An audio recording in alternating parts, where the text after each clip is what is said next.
Chismosa. Sila yung mga taong walang magawa sa buhay.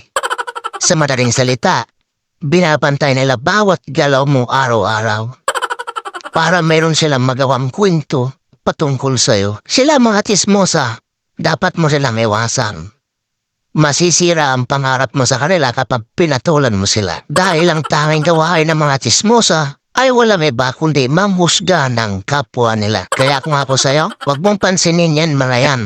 Hayaan mo sila. Hayaan mo silang mainggit ng mainggit sa'yo sa bawat kilos mo araw-araw. Hayaan mo makita kanila na umaangat ka, umaasenso. Naiinggit sila sa bawat nakikita nila sa'yo kung ano yung nararating mo sa buhay mo. Kaya wag na wag mong papatulan ang mga chismosa na yan sa buhay mo dahil pag ginawa mo yan, unti-unting babagsak ang mga plano mo sa buhay. Siyempre, masisira ang mga pangarap mo dahil nawala ng focus. Ang isip mo dun sa mga plano mo dahil pinatulan mo ang mga chismosa. Kaya kung ikaw, pero nagkichismis ng buhay mo, wag mong pansinin yan, hayaan mo sila. Hanggat maaari, umiwas ka na lang sa kanila. Kaya siyempre, wag mong kalimutan mag-follow at i-share mo na rin ang video na ito. Maraming salamat po.